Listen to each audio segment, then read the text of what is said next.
And welcome to the Level Up Your Gym podcast. I'm your host, Joe Hashi, and today I am joined by a good friend of mine, and I think he'd publicly admit that, Larry Dake. Larry and I used to teach high school together back at Vestal High School in the Social Studies department, and Vestal's had a lot of, Larry's had a lot of experience through leadership positions in the school districts. He's earned his doctorate, as you can see, Dr. Larry Dake in the bottom left of this video, so everyone knows, and just wrote a new book. And Larry and I meet probably, I don't know, we try to do quarterly, maybe every 6 months, and just talk shop and keep up with what's going on in our lives and things that we learn along the way. He's been very dedicated to being a lifelong learner. So I want to get Larry on. We talk shop for 15, 20 minutes. I know he's got some tidbits that we can all learn from. So Larry, thank you for being on the show. Can you tell us a little bit?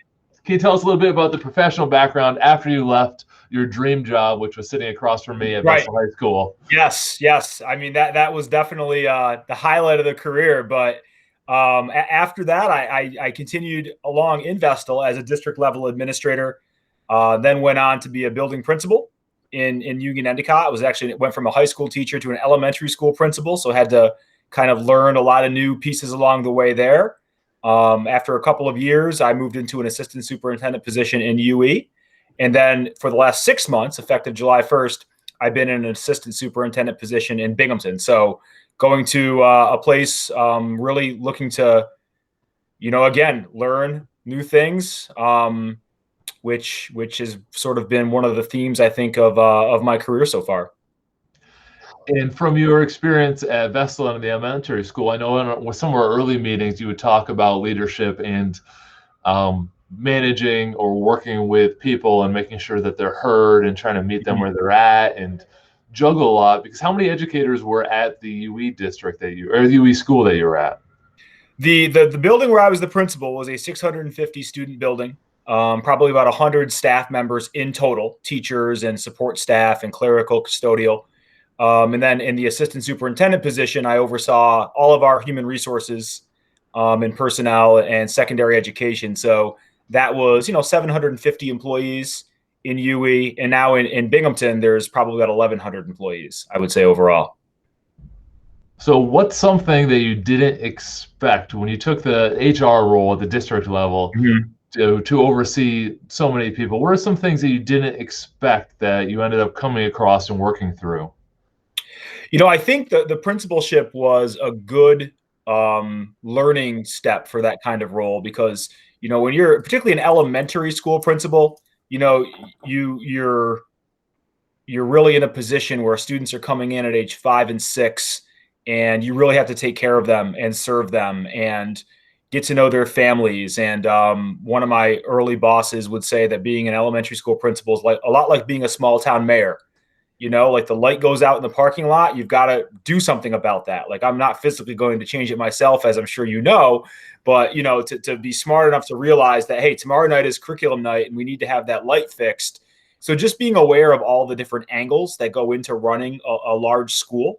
And I think going into the HR role was very similar, really reinforcing that it's more about service than it is anything else. In that kind of role, you're really intimately involved in your staff members' lives. You're among the first people to learn that they're having a child because they have to talk about their maternity leave.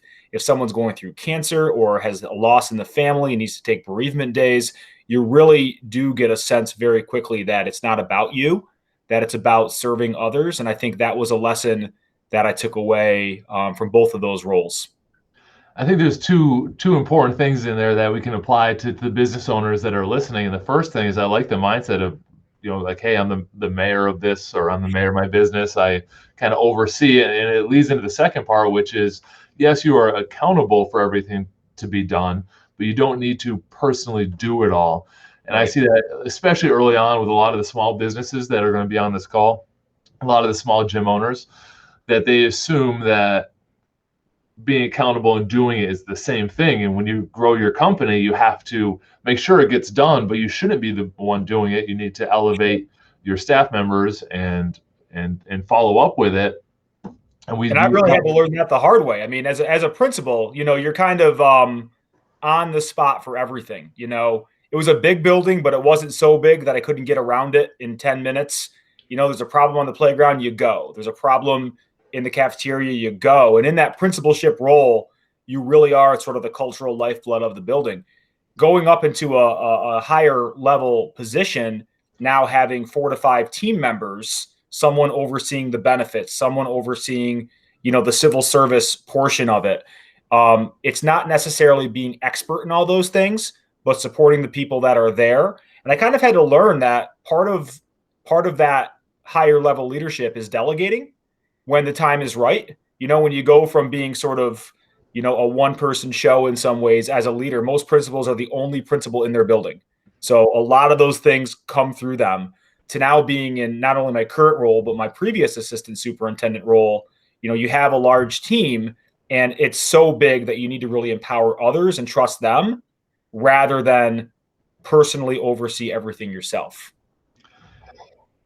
And from the employee standpoint as well, and it took me a while to learn this, like they don't want to see you trying to do everything. Like they want to feel important too. And if they see you trying to jump on every fire that's out there and they don't get an opportunity to be delegated to and elevated to solve it, then they're not going to have as much professional satisfaction. I'm sure there's a dichotomy in that too, that you have to make sure that they have the skill set and capacity to do it before you just throw them in.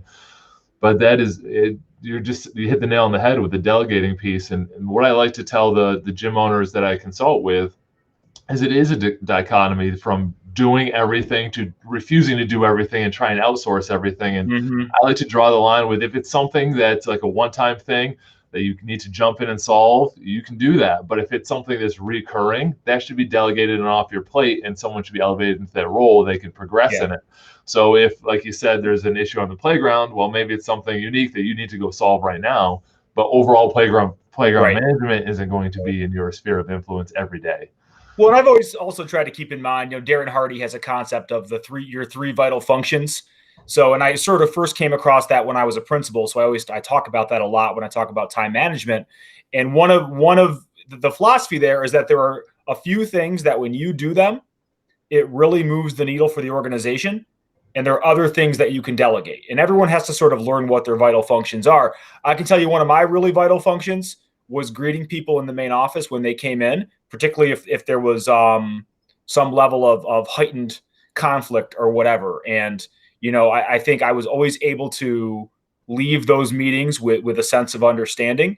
And rather than having the building secretary deal with it or the assistant principal deal with it, I always found that it was better for the building if I dealt with it.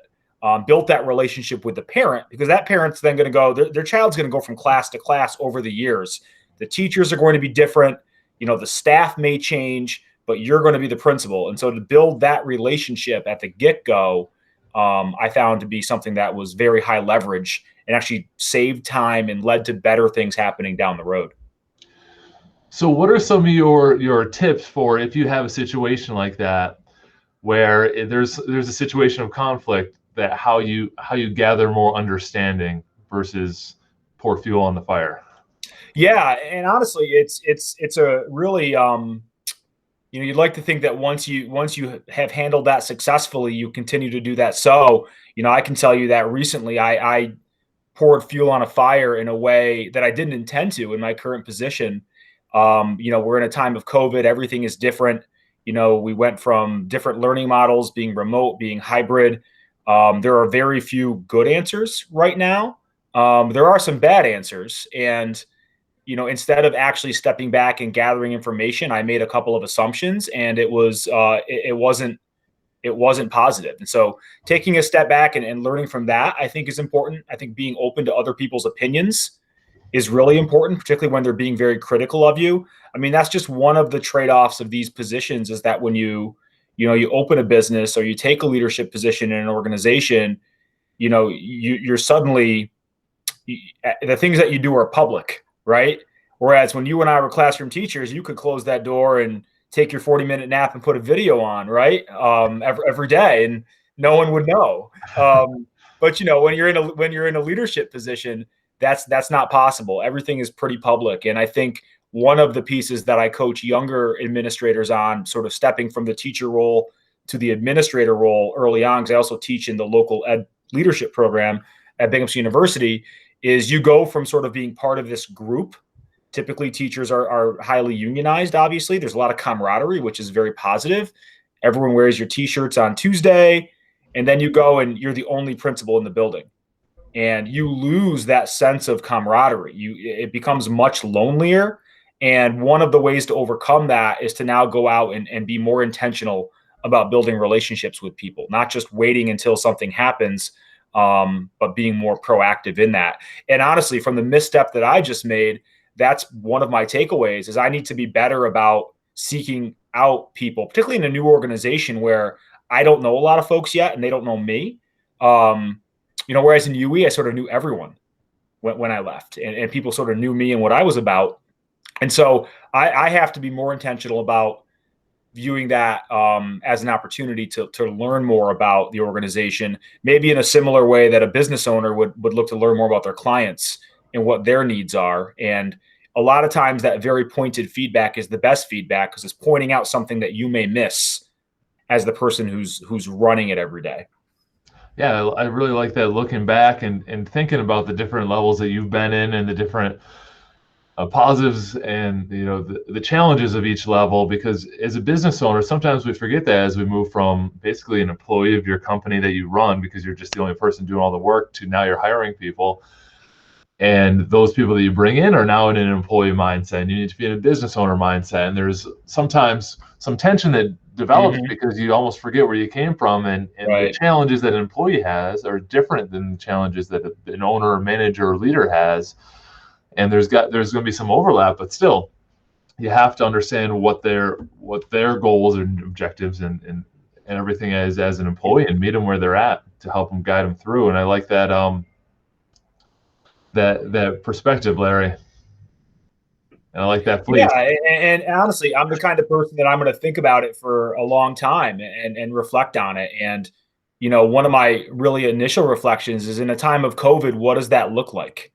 You're not walking into classrooms and seeing classes of 20 kids. You're not walking up and having, sitting down at a table with a teacher or a group of teachers and having a conversation with all the rules that we have and all the risks that are inherent in that. The last thing you want to do is put anyone else in a position to get sick or to have to quarantine or put someone in a risky position like that. So, does it look like more opportunities to Zoom with staff? Does it look like more opportunities to just listen to people's opinions? I know, there's a local superintendent that's doing some Zooms with the community. I think it's been really successful, and I'm sure she's gathered some really insightful feedback from people just jumping on and sharing what's on their mind. And, that might be something that we look at in the future as well. I would love to get on one of your Zooms at school and give you some feedback.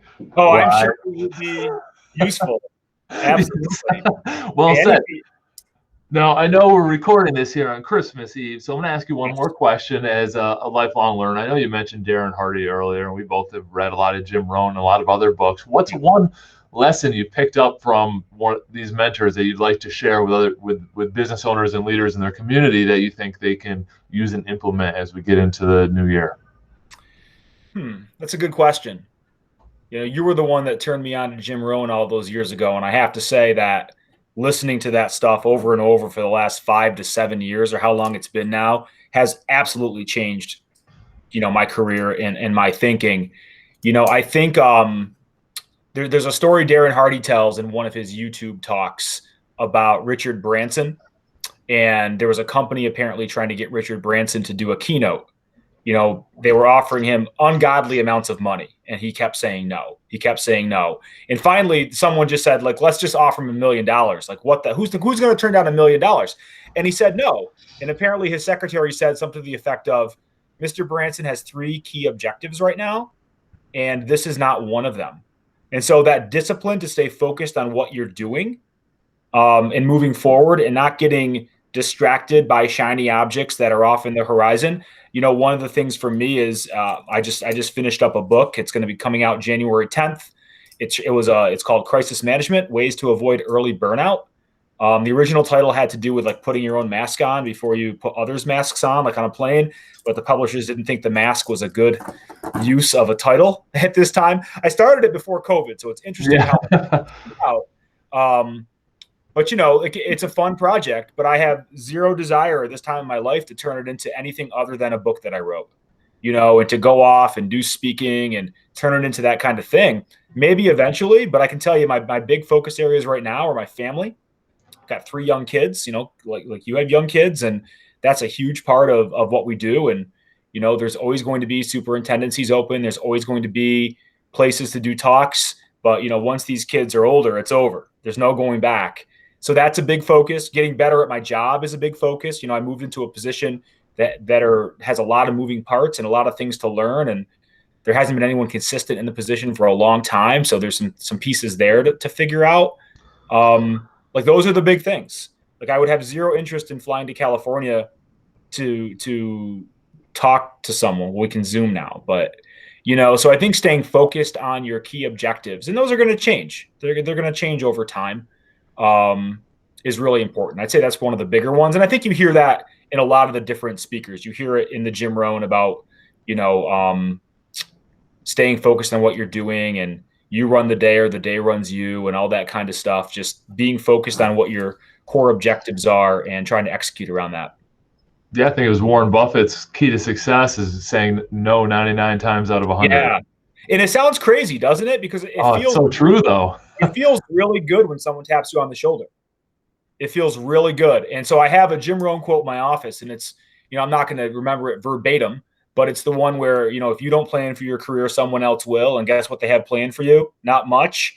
I think the flip side of that is true too. There are people that are going to want you to do things because they believe in you, they admire you. You could add value to what they're doing.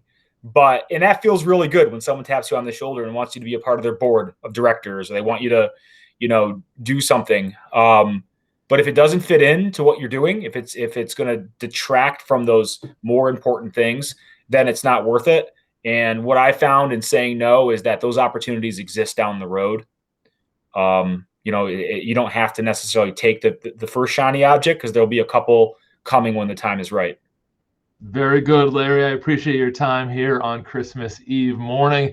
I thought you'd be out wrapping the presents for all the kids, but here you are. Chatting. I got my best red sweater on, Joe. Now, I saw that. Is that a fleece or a sweater? It's a quarter zip. Oh, wow. I do enjoy a good quarter zip. You can tell that you're in a leadership role when you start wearing those. Look, quarter zip, but Under Armour, so you can tell I'm a trainer. Very nice. It's the differentiator. Nice. I see the protein shake behind you too. That's impressive. So that's yeah. Good. I just throw this stuff in the background. It's like one of those picture backgrounds. It's not real. I just want people to know that I drink protein. So your book's coming out. Is it going to be on Amazon? It is on Amazon right now, actually. And the best place to find me is at Larry Dake is my Twitter handle, LarryDake. And the link's off of there, and it's available for pre-order. It's going to be coming out January 10th. And I'm starting to think about another project about the different little things that often can lead to big things. I'm looking at it sort of as these fault lines that leaders have, that if you address them, but if you don't, they can become real impediments. And so that's kind of hopefully coming down the road, but this first one should be out soon. All right, sorry, Larry, sit tight as I do the sign off. So I want to thank all of our listeners for joining us today on Level Up Your Gyms podcast. Make sure to subscribe on your favorite podcast platform and check out Larry on Twitter and his book that will be on Amazon right now by the time this is published.